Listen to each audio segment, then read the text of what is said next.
12 सितंबर 2025 के दिन ग्वालियर के रूप सिंह स्टेडियम के पास जो खूनी हादसा हुआ उसने पूरे देश को हिलाकर रख दिया। उस दोपहर एक ऑटो रिक्शा एक दूसरी ऑटो का पीछा करते हुए बीच रोड पर अचानक रुकती है। उनमें से एक ऑटो से 33 साल का अरविंद परिहार गुस्से में ऑटो से उतरता है और आगे वाली ऑटो की तरफ बढ़ने लगता है और दूसरी ऑटो में बैठी 28 साल की नंदिनी केवत को वो बालों से पकड़कर जबरदस्ती बाहर खींचता है। बीच रोड के ये तमाशा देखने के लिए वहां चारों ओर लोगों की भीड़ जमा हो जाती है। उन सभी की आंखों के सामने ही अरविंद और नंदिनी के बीच कुछ सेकंड्स के लिए बहस हुई। नंदिनी गुस्से भरी आवाज में अरविंद को उसे छोड़ने को कहती है, पर अरविंद पर नंदिनी की बातों का जरा भी असर नहीं था। अरविंद के चेहरे पर एक अलग ही जुनून था। इसी बहस के बीच एकदम से अरविंद अपनी कमर से एक 315 बोर की देसी पिस्टल निकालता है और इससे पहले कि कोई अरविंद को रोक पाता वो एक के बाद एक 5 गोलियां नंदिनी पर चला देता है। उन 5 गोलियों में से एक गोली पीछे जा दीवार पर लगती है और बाकी की 4 गोलियां नंदिनी के चेहरे और सीने को चीर देती हैं। खून से लथपथ नंदिनी सड़क के बीच ही गिर पड़ती है। गोलियों की आवाज सुनकर वहां खड़ी भीड़ में अफरा तफरी मच जाती है। कुछ लोग जहां डर के मारे वहां से भागने लगे, वहीं कुछ और लोग अपना मोबाइल फोन निकाल इस खौफनाक मंजर को रिकॉर्ड करने लगे। अरविंद वहीं सड़क पर ही नंदिनी के पास बैठ गया और अपनी पिस्टल को हवा में लहराता रहा। वहां मौजूद किसी में भी इतनी हिम्मत नहीं थी कि वो आगे बढ़कर अरविंद को रोकने की कोशिश कर सके। इसी बीच अरविंद ने अपना मोबाइल फोन निकाला और वो फेसबुक पर लाइव हो गया। हथियारा खुलेआम अपने उस घिनौने अपराध को सोशल मीडिया पर दिखा रहा था। ना तो उसे अपने किए उस अपराध पर कोई पछतावा था और ना ही वहां पास खड़ी भीड़ की कोई परवाह।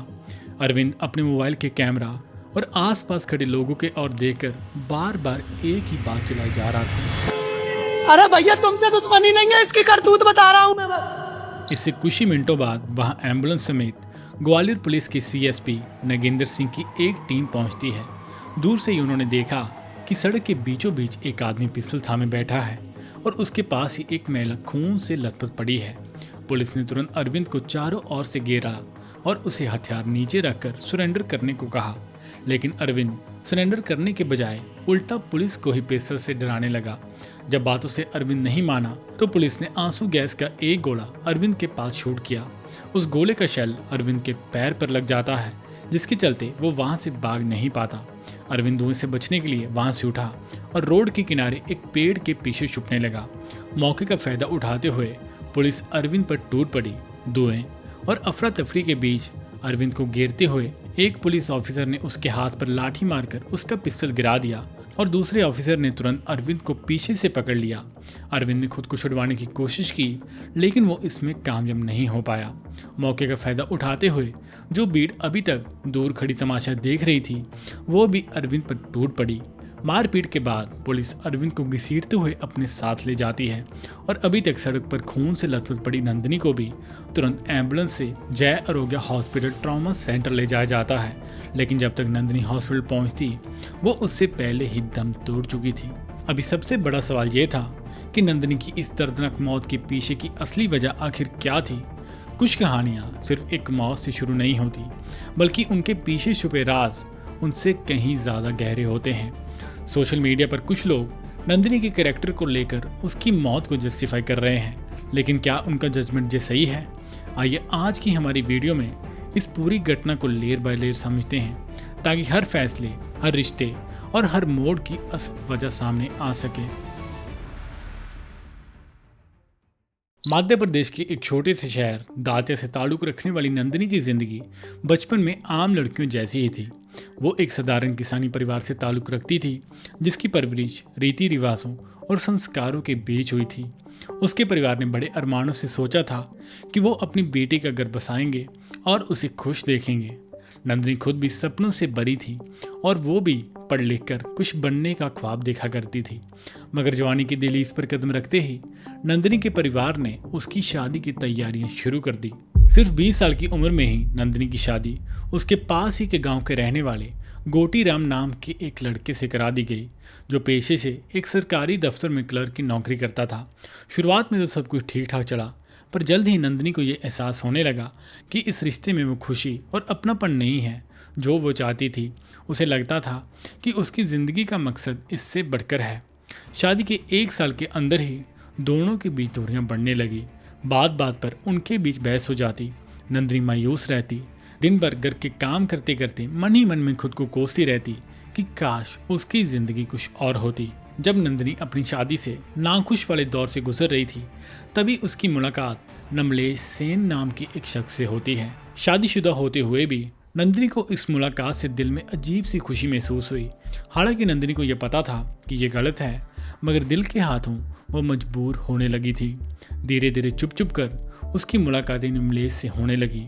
नमलेश उसकी बातें ध्यान से सुनता, उसकी इच्छाओं को समझने की कोशिश करता। जो बातें नंदिनी अपने पति को नहीं बता पाती, वो सब वो नमलेश को बताकर अपना मन हल्का करती। पर ऐसे रिश्ते ज्यादा समय तक छुप नहीं पाते। दाते जैसे छोटे शहर में पर्दे के पीछे की बातें भी पड़ोसियों के कानों तक पहुंच जाती हैं। कुछ ही महीनों में राम को नंदिनी की हरकतों पर शक होने लगा। नंदिनी के व्यवहार में आए बदलाव को वो भांप चुका था और इसी बात को लेकर एक रात राम और नंदिनी के बीच बहस होती है। उस रात के बाद नंदिनी की शादीशुदा जिंदगी पूरी तरह से बिखर गई। उससे कुछ ही दिनों बाद राम ने उसे मायके छोड़ दिया और तलाक देने की धमकी देने लगा। नंदिनी भी शायद इसी आज़ादी की तलाश में थी। कुछ महीने की टेंशन भरी कानूनी कार्रवाई और पंचायत की बैठकों के बाद आखिरकार तलाक हो ही गया। समाज में बदनामी, परिवार की नाराजगी, ये सब नंदिनी ने झेला, मगर दिल के हाथों वो पहले ही सब कुछ दांव पर लगा चुकी थी।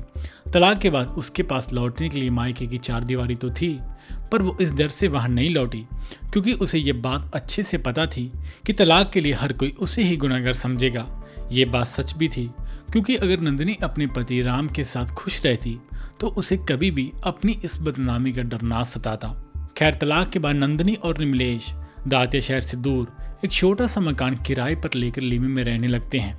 शुरुआत में कुछ समय नंदिनी और निमलेश दोनों के लिए बहुत खुशनुमा रहे। घरेलू जिंदगी की बंदिशों से दूर उन्हें जैसे पंख मिल गए थे। दिन भर निमलेश नौकरी पर जाता और नंदिनी घर पर रहकर नए शहर में खुद को डालने की कोशिश करती, मगर वक्त हमेशा एक जैसा नहीं रहता। कुछ महीनों बाद ही उनके रिश्तों में दरारें आने लगी। छोटी छोटी बातों पर टकरार शुरू हुई।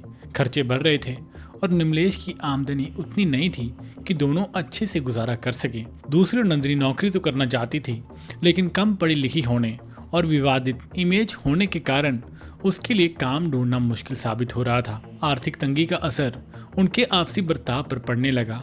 ऐसे कठिन दौर में नंदिनी की जिंदगी में फिरोज खान नाम का एक तीसरा शख्स दाखिल हुआ। फिरोज निमलेश का पुराना दोस्त था जो कुछ सालों से भोपाल में रह रहा था। वो अचानक भोपाल से वापस लौटा और निमलेश से मिलने के लिए उसके घर आ गया। कुछ दिनों के लिए फिरोज निमलेश के घर का मेहमान बनकर रहने लगा। फिरोज की मौजूदगी ने घर का माहौल कुछ समय के लिए बदला। लड़ाई झगड़े उसके सामने दब जाते और फिरोज हंसी मजाक से दोनों का दिल बहलाने की कोशिश करता। बाहर से देखने से तो ऐसा लग रहा था कि फिरोज नंदिनी और निमलेश के बीच संबंध सुधारने की कोशिश कर रहा है, लेकिन अंदर ही अंदर फिरोज के मन में कुछ और ही चल रहा था। फिरोज की नजरें अक्सर नंदिनी का पीछा करती। जब निमलेश नौकरी पर चला जाता तो फिरोज दिन भर घर पर ही रहता और नंदिनी से इधर उधर की बातें करने की कोशिश करता। शुरुआत में तो नंदिनी ने फिरोज से दूरी बनाने की कोशिश की, लेकिन फिरोज की मीठी मीठी बातें और हमदर्दी जताने का तरीका धीरे धीरे नंदिनी को अच्छा लगने लगा। धीरे धीरे फिरोज और नंदिनी के बीच एक गुप्त रिश्ता पलने लगा। दोनों एक दूसरे की ओर अट्रैक्शन महसूस करने लगे थे। नंदिनी, जो पहले ही निमलेश से निराश हो चुकी थी, फिरोज की बातों से उसे अपना सपना पूरा करने का एक नया मौका दिखने लगा। वो जानती थी कि ये सब गलत है। एक बार फिर वो उसी मोड़ पर आ चुकी थी जहां उसे एक रिश्ता तोड़कर दूसरे का हाथ थामने की तलब हो रही थी। दिल और दिमाग की कशमकश के बीच आखिर दिल की ही जीत हुई। फिरोज कुछ दिन निमलेश के घर रहने के बाद वहां से चला जाता है। अब नंदिनी और फिरोज चोरी छुपे एक दूसरे से मिलने लगे, कभी बाजार में तो कभी किस ढाबे पर। नंदिनी फिर से अपनी दुनिया फिरोज के साथ बसाने का सपना देखने लगी थी। फिरोज ने उसे वादा किया कि वो उसे इस जिल्लत भरी जिंदगी से निकालकर अपने साथ भोपाल ले जाएगा।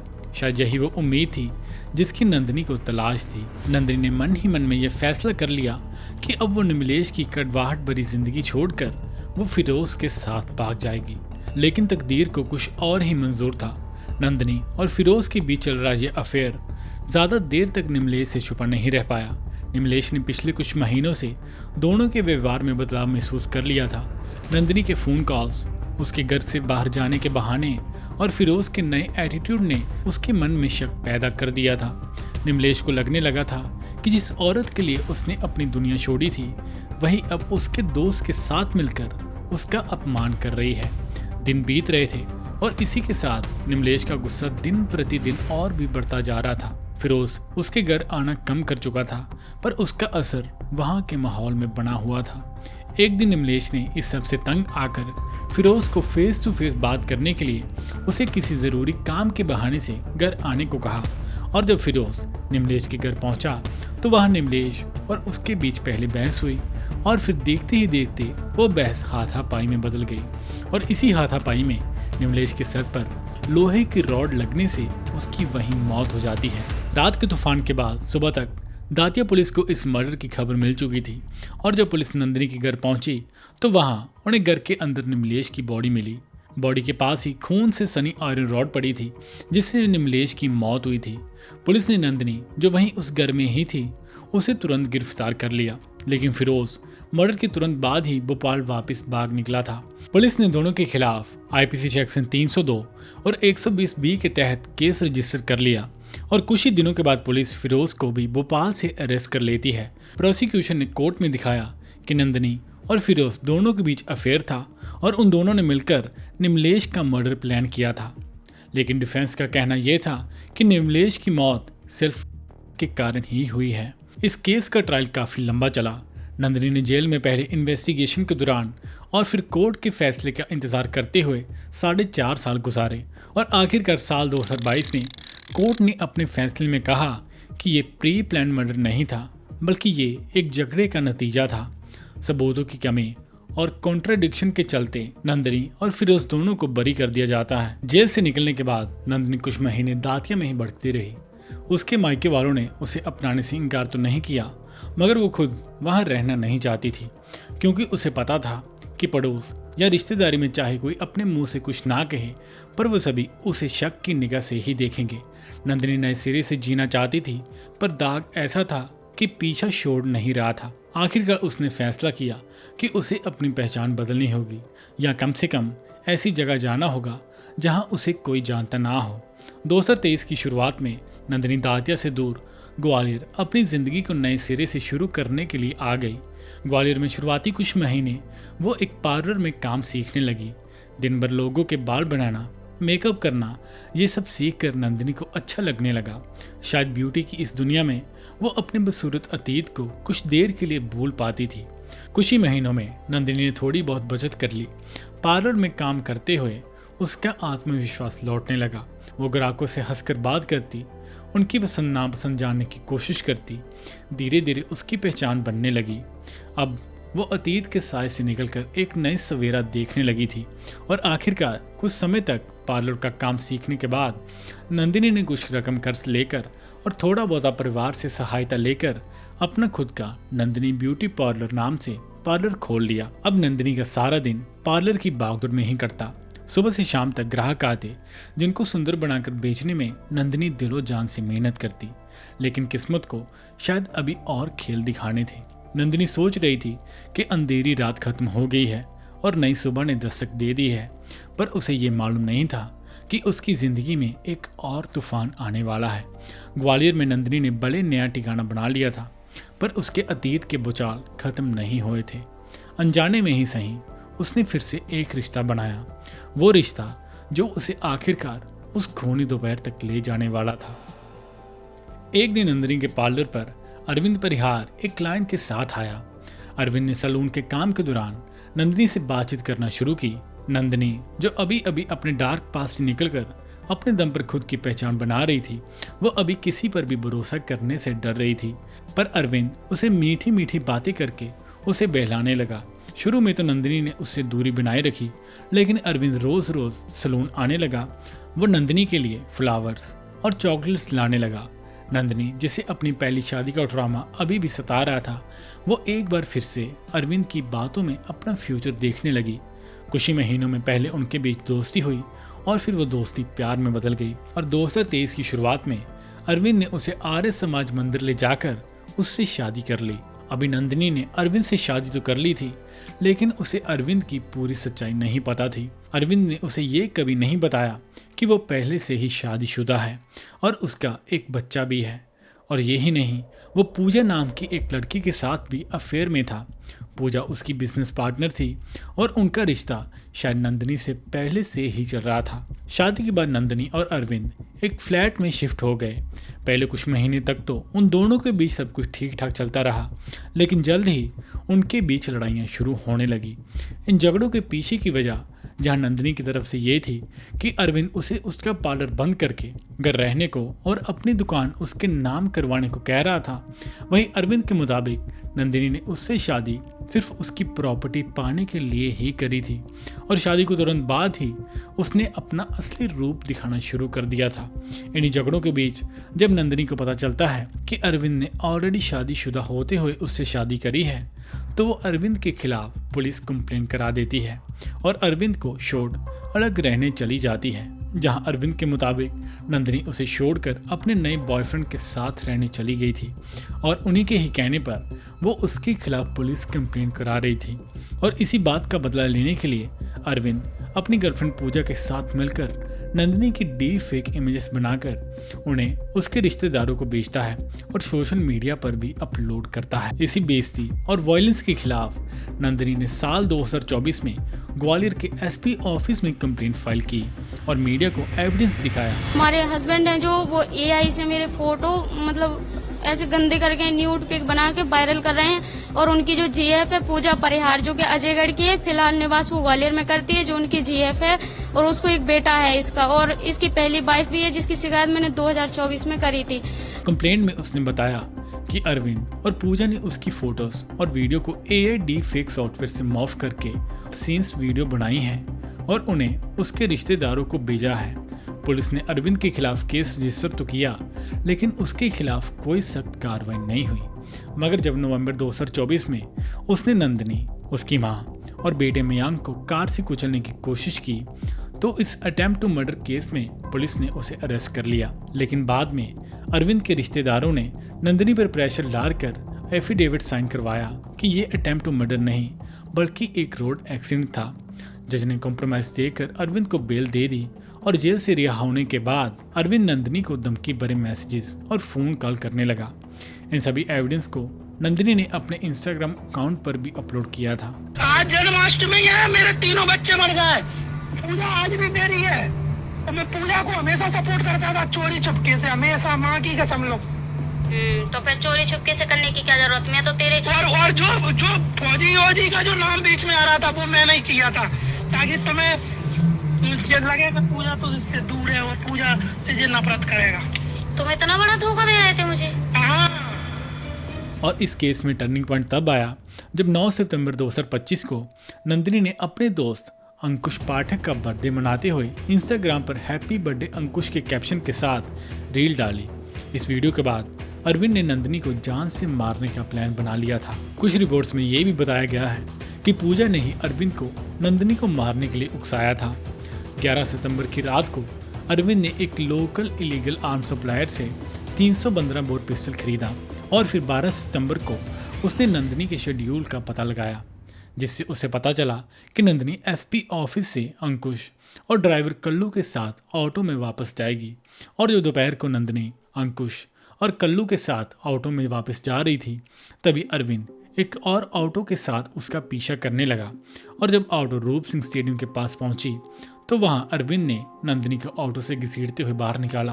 अरविंद को गुस्से में देखकर अंकुश और कल्लू वहां से भाग निकले और अरविंद ने थोड़ी बहस के बाद नंदिनी पर बेरहमी से 5 गोलियां चला दी, जिससे नंदिनी बीच रोड पर ही गिर गई और अरविंद उसके साथ ही बैठकर फेसबुक पर लाइव करने लगा। इसका एक बॉयफ्रेंड है, वो बजरे दोनों, ये मेरी पत्नी है और मेरे ऊपर झूठा केस लगाया। कल्लू नाम है, वो लड़का खड़ा है पीछे, कल्लू और अंकुश पाठक, उनके साथ ये भग गई थी 6 महीने से, आज मेरे ऊपर झूठा केस लगाने आई। इससे कुछ ही समय बाद वहां पुलिस पहुंचती है और कैसे उन्होंने अरविंद को अरेस्ट किया ये सब हम पहले ही जान चुके हैं। अरविंद के खिलाफ प्रोसिक्यूशन ने उसके फेसबुक लाइव स्ट्रीम और कन्फेशन को केस का मेन एविडेंस बना लिया है। अभी तक तो कोर्ट ने उसकी बेल रिजेक्ट कर दी है और पूजा के रोल की भी इंक्वायरी शुरू हो गई है। पूजा पर डिजिटल हैरेसमेंट के चार्जेस लग सकते हैं, पर इन्वेस्टिगेशन अभी चल रही है। इंटरनेट पर कुछ लोगों का ये मानना है कि नंदिनी की मौत के पीछे की वजह वो खुद थी, पर अगर सच देखा जाए तो अरविंद भी एक शादीशुदा आदमी था जिसकी जिंदगी में एक नहीं बल्कि दो तो रिश्तों का दाव चल रहा था, पूजा और नंदिनी दोनों के साथ। नंदिनी ने अपने जीने के तरीके चुने और अरविंद ने अपने, पर अंजाम दोनों के लिए बर्बादी ही लेकर आया। हम इस केस में किसी को भी डिफेंड नहीं कर रहे, बल्कि बस एक सच सामने रख रहे हैं। एक ऐसी कहानी जिसमें मोहब्बत और ईगो दोनों ने मिलकर जिंदगी की कीमत चुका दी। आपका इस केस के बारे में क्या कहना है? क्या आपको लगता है कि नंदिनी अपने ही एक्शंस के लिए मारी गई, या फिर अरविंद के अंदर छुपा गुस्सा और हक जताने की सोच इस कत्ल का असली कारण था? अपना ओपिनियन मुझे कमेंट्स में जरूर लिखिए। इसी के साथ हमारी आज की वीडियो यहीं पर ख़त्म होती है। उम्मीद है कि आपको वीडियो पसंद आई होगी। मैं आपसे जल्द मिलूंगा एक और नए और दिल दहला देने वाले केस के साथ। तब तक अपना ध्यान रखिए और वीडियो के अंत तक देखने के लिए आपका धन्यवाद।